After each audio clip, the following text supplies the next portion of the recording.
Well, good morning everyone. It's Ian from DIY Home and Gardening. 6th of January. Come up to the allotment to, well, one, see what damage there is, and two, try and get a couple of jobs done whilst I've got a bit of time. And I find myself sitting in front of these bad boys. So if I turn the camera around, we can have a look as to what it is and, well, have a little discussion. I'm here to look at this crop. Now this is kale, and I know what you're thinking. It looks nothing like the kale that you get in the supermarket, because the kale that generally you get in the supermarket is that curly kale, the stuff with leaves a little bit like that or much tighter.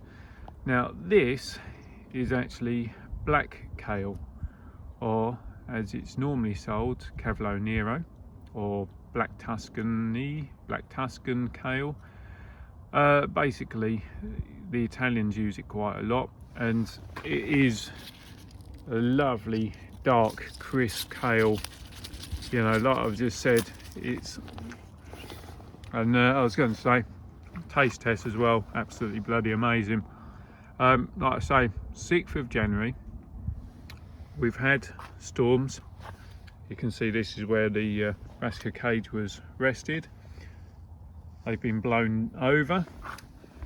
We've had -5 already, not too harsh really.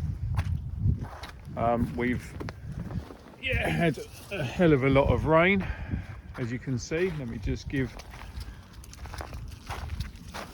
the Jacobs a bit of Swiss chard. I love it. Yeah, you can see how wet it is, and yet this kale just goes on and on and on. And I picked the big leaves off these few plants here. We picked those for Christmas, and so you can see that the others have still got their big foliage on. And you know, the difference that well, how I do it differently is that quite often you'll see that people grow kale, they let Cavolo Nero or whatever get to this sort of size, then they just cut the whole plant down and game over. You have to do repeat sowings. I don't. As I'm using it, we literally pick the leaves off it from the bottom, working your way up. Now what you tend to find is in the summer months you'll get a bit of white fly on it. This time of year it's nice and clean. The older stuff, not the best. You know, just whip that off as it gets a bit tatty, or you don't want to use it. If you've got sheep, give it to the sheep, because sheep absolutely love it. Very high in calcium content and good iron content, so also applicable for humans. And so yeah, as I say, we work our way up the stems, clearing the stems as we go, and it is such a good crop. Use it like normal kale, so you can just boil the hell out of it and use it with your normal veg. You can mix it in different things, you know, different stews or as part of a soup. But what works really well, my boys love it, is you can put it in the oven or in a dehydrator, or what do you call them, the old ninja things. Put it in there and dry it off, and then it becomes crispy kale. So you could use it on your stir fry, or as my boys do, they just literally eat it out the bowl. Nice healthy snack. So why bother doing oh, excuse me, choking on that bit of kale. Why bother doing a video on kale? Well, basically for all those reasons. It's a bloody good vegetable to grow, or leafy crop to grow. Now these, well, they went into this bed in the April period, and so they've been growing happily, and we've been picking this since May. Now we're into January now, so you know, 7 months, 8 months potentially of picking, well, 7 months of picking, and we'll keep this in, and you could keep this as almost a perennial crop. Now we will keep this in here, or I'll keep this in here until the new plants are ready, and that's really why we're starting this video now. So with the kale, aside from growing it from seed, there is another way. So I've cut this stem, go and take it home, and we'll go and do some cuttings, and I'll show you how. Right, so back home, back in the greenhouse, which is a little bit warmer, so doing a bit of seed sowing, but also brought the stem of kale back as well. So here's how to do your stem cuttings if you want, or your propagation, rather than having to do seed sowing. So let me just pop you down there. Okay, so we've got two different methods. We've already got our cane, if you like. That's where we made the cut at the bottom, so we're just going to discard that. And if you can see on the stem, you've got all these different nodes there, or buds, from where the leaves were. Now we've just cut off the bottom, obviously, so cut just below one of the old leaf nodes there, and then you want a section roughly 5 or 6 centimeters in height, and you cut in just above a leaf joint there. Just need to remember which way up it went, and you can tell by the, well, one by the angle of the joint, but also hopefully remembering where you cut it. And let's slide that there, and all we're doing, don't need to worry about rooting compound, just twisting it into this compost. So just a multi-purpose compost, giving the compost a bit of a drink, left it to stand for half an hour to get rid of the excess moisture, and then doing your cuttings into it. So we'll just repeat that process. So as we get slightly further up, it's more obvious as to which way up the cutting needs to be. We'll just say twist it in so it's got good contact, push some of that compost around it.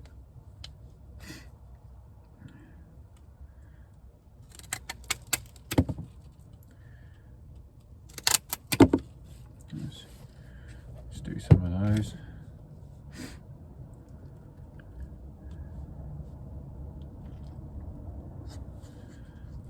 Compost is still a little bit wet, but it's all right. So we've done those few, and then the other method is you got, well, this time of year, so we're into January, it's then started forming some of these little calets on the side, or little sprouts.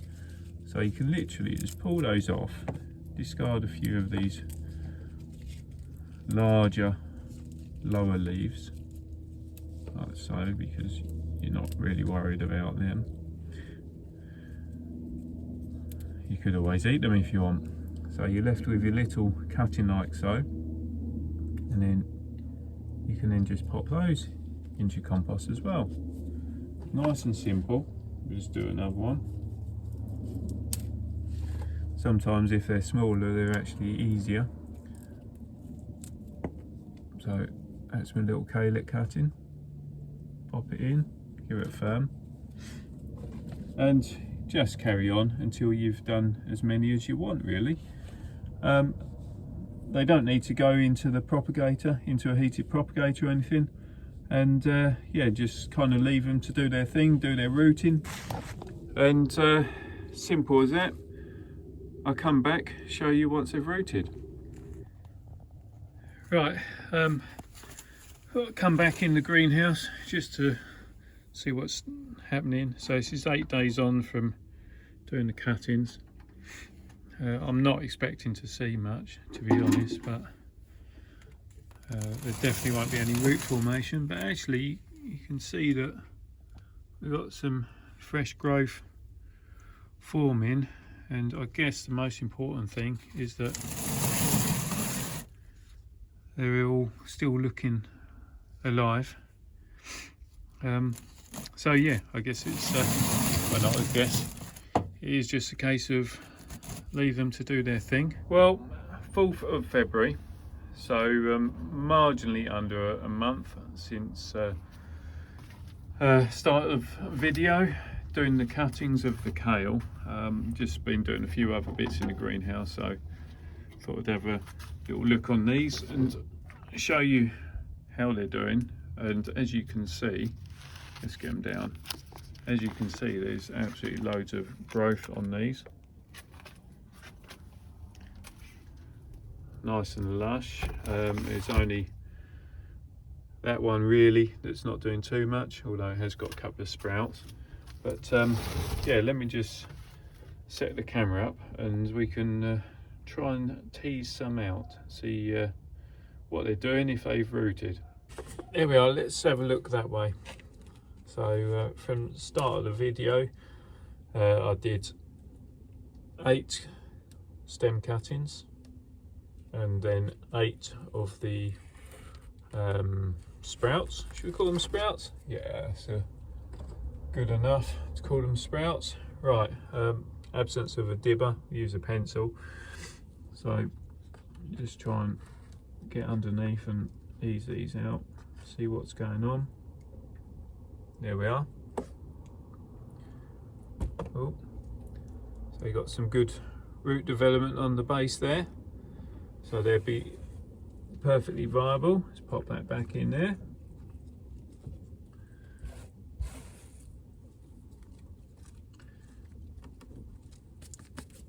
And they're all pretty well rooted, which is good. And let's pull this one, give this a go. So, and then this is the stem,